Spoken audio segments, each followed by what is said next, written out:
59।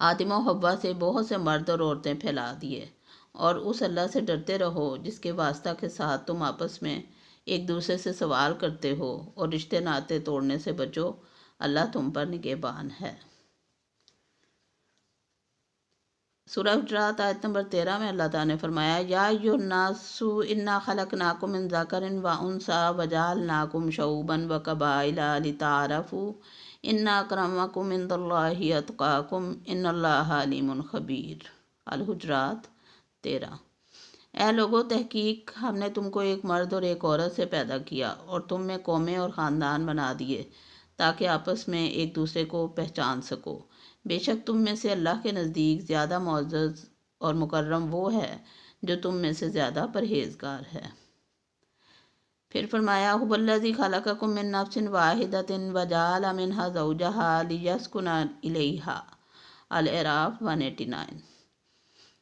اللہ وہ ہے جس نے تم کو ایک جان سے پیدا کیا، پھر اس سے اس کی بیوی بنائی تاکہ وہ اس کے ذریعے سے سکون حاصل کرے۔ وَلَقَدْ خَلَقْنَاكُمْ ثُمَّ صَوَّرْنَاكُمْ ثُمَّ قُلْنَا تُخْرَجُونَ۔ الاعراف 25-26۔ اور تحقیق ہم نے تمہیں پیدا کیا، پھر تمہاری شکلیں بنائیں، پھر ہم نے فرشتوں سے کہا کہ آدم کو سجدہ کرو تو انہوں نے سجدہ کیا، مگر ابلیس سجدہ کرنے والوں میں سے نہ تھا۔ اللہ تعالیٰ نے فرمایا، اے ابلیس، تجھے کس چیز نے سجدہ کرنے سے روک رکھا ہے جبکہ میں نے تجھے اس کا حکم دیا ہے؟ ابلیس نے کہا کہ میں اس آدم سے بہتر ہوں، تو نے مجھے آگ سے پیدا کیا ہے اور اس کو مٹی سے پیدا کیا ہے۔ اللہ تعالیٰ نے فرمایا کہ تو اس سے اتر جا، تجھے یہاں انکار کرنے اور بڑائی کرنے کا کوئی حق نہ تھا، پس نکل جا، بے شک تو ذلیلوں میں سے ہے۔ ابلیس نے کہا کہ مجھے مرنے کے بعد اٹھائے جانے کے دن تک مہلت دے دے۔ اللہ تعالیٰ نے فرمایا کہ تجھے مہلت دے دی گئی ہے۔ ابلیس نے کہا کہ جب تو نے مجھے گمراہ کر دیا ہے تو میں تیرے سیدھے راستہ پر ان کی طاق میں بیٹھوں گا، پھر ان کے پاس ان کے آگے سے اور ان کے پیچھے سے اور ان کے دائیں اور بائیں جانب سے آؤں گا، اور تو ان میں سے بہت سوں کو شکر گزار نہیں پائے گا۔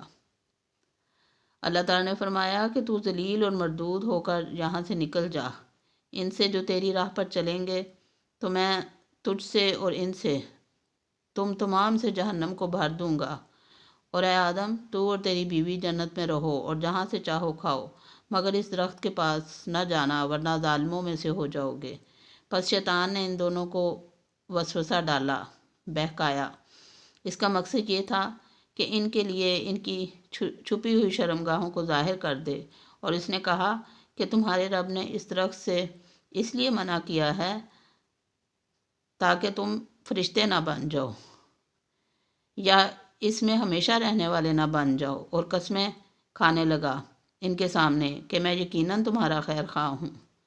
آخر اس نے دھوکہ دے کر ان کو پھسلا لیا، تو جو ہی انہوں نے وہ درخت چکھا تو ان کی شرمگاہیں ان کے لیے ظاہر ہو گئیں، اور وہ مارے شرم کے جنت کے درختوں کے پتوں کو اپنے اوپر چپکانے لگے۔ اور ان کے رب نے ان کو آواز دی، کیا میں نے تم کو اس درخت سے روکا نہیں تھا اور کہا نہیں تھا کہ یقیناً شیطان تمہارا کھلا دشمن ہے؟ اب وہ دونوں لگے التجائیں کرنے کہ اے ہمارے رب، ہم نے اپنے اوپر ظلم کیا ہے، اگر تو ہمیں معاف نہیں کرے گا اور رحم نہیں کرے گا تو ہم خسارہ پانے والوں میں سے ہو جائیں گے۔ تو اللہ تعالیٰ نے فرمایا، تم اتر جاؤ، تم ایک دوسرے کے دشمن ہو، تمہیں زمین میں رہنا ہے اور ایک وقت تک نفع اٹھانا ہے۔ منہا خلقناکم وفیہا نعیدکم ومنہا نخرجکم تارۃ اخری۔ سورہ طٰہٰ آیت نمبر 55۔ اسی زمین سے پیدا کیا ہم نے تم کو، اسی میں لوٹائیں گے ہم تم کو، اور اسی زمین سے دوسری مرتبہ تم کو باہر نکالیں گے۔ وَلَقَدْ خَلَقْنَا الْإِنسَانَ مِنْ صَلْصَالٍ مِنْ حَمَإٍ مَسْنُونٍ وَالْجَانَّ خَلَقْنَاهُ مِنْ قَبْلُ مِنْ نَارِ السَّمُومِ۔ جزء مقسوم۔ الحجرات 26-44۔ اور ہم نے انسان یعنی آدم کو کھنکھناتے کالے سڑے ہوئے گارے سے پیدا کیا، اور جان یعنی جنوں کے باپ کو ہم نے اس سے پہلے ہی آگ سے پیدا کیا، اور جب تیرے رب نے فرشتوں سے فرمایا کہ بے شک میں آدمی کو کھنکھناتے کالے سڑے ہوئے کیچڑ سے پیدا کرنے والا ہوں، پس جب میں اس کو پورا بنا لوں اور اس میں اپنی پیدا کی ہوئی روح کو پھونک دوں تو اس کے لیے سجدہ میں گر جانا۔ پھر سب فرشتوں نے سجدہ کیا مگر ابلیس نے انکار کیا کہ وہ سجدہ کرنے والوں کے ساتھ شریک نہیں ہو سکتا۔ اللہ تعالیٰ نے ابلیس سے کہا کہ اے ابلیس، تو سجدہ کرنے والوں میں شریک کیوں نہ ہوا؟ اس نے کہا کہ میں اس انسان کو سجدہ نہیں کر سکتا جس کو تو نے بجنے والی کالی بدبودار مٹی سے پیدا کیا۔ اللہ تعالیٰ نے فرمایا تو نکل جا، تو راندہ ہوا ہے اور بے شک قیامت کے دن تک تجھ پر لعنت ہے۔ اس نے کہا کہ اے میرے رب، مجھے اس دن تک مہلت دے دے جب لوگ دوبارہ اٹھائے جائیں گے۔ اللہ تعالیٰ نے فرمایا تو معلوم دن تک مہلت دیے ہوئوں میں سے ہے۔ اس نے کہا اے میرے رب، چونکہ تو نے مجھے گمراہ کر دیا ہے اس لیے میں زمین میں ان کے اعمال بعد ان کو خوبصورت کر کے دکھاؤں گا اور ان سب کو ضرور گمراہ کروں گا، مگر ان میں سے تیرے مخلص بندے میرا ان پر بس نہیں چل سکے گا۔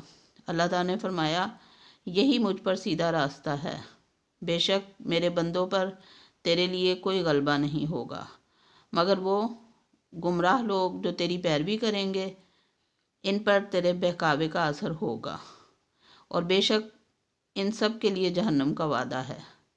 اس کے 7 دروازے ہیں، ہر دروازے کے لیے ان کا ایک حصہ تقسیم کیا ہوا ہے۔ استغفر اللہ۔ وقال اللہ تعالیٰ وَإِذْ قُلْنَا لِلْمَلَائِكَةِ اسْجُدُوا لِآدَمَ فَسَجَدُوا إِلَّا إِبْلِيسَ وَقِيلَ الاسراء 61-65۔ اور جب ہم نے فرشتوں سے کہا کہ آدم کو سجدہ کرو تو انہوں نے سجدہ کیا مگر ابلیس نے سجدہ نہیں کیا۔ اس نے کہا کیا میں اس کو سجدہ کروں جس کو تو نے مٹی سے پیدا کیا ہے؟ پھر ابلیس نے کہا اچھا دیکھ لے، تو نے اس کو مجھ پر بزرگی دے دی ہے، اگر مجھے بھی قیامت تک تو نے ڈھیل دے دی تو میں ضرور اس کی اولاد کی جڑ کاٹ ڈالوں گا، تباہ کر دوں گا، مگر تھوڑے لوگ مجھ سے بچ سکیں گے۔ اللہ تعالیٰ نے فرمایا پس ان میں سے جس نے تیری پیروی کی تو تم سب کی سزا جہنم ہے اور پوری پوری سزا ہے، اور ان میں سے جس کو بہکا سکتا ہے اپنی آواز کے ساتھ ان کو بہکا اور ان پر اپنے پیادے اور سوار لشکر چڑھا، ہر طرح سے پورا زور لگا کر بہکا لے، اور مال اور اولاد میں ان کا شریک بن اور ان سے جھوٹے وعدے کر، اور ان کو دھوکہ دینے کے لیے وہی شیطان وعدے کرتا ہے۔ بے شک میرے مخلص بندوں پر تیرے لیے کوئی غلبہ نہیں ہوگا اور تیرا رب کام بنانے کے لیے کافی ہے۔ اور اللہ تعالیٰ نے فرمایا وَإِذْ قُلْنَا لِلْمَلَائِكَةِ اسْجُدُوا لِآدَمَ فَسَجَدُوا إِلَّا إِبْلِيسَ كَانَ مِنَ الْجِنِّ بَدَلَ الکہف 50۔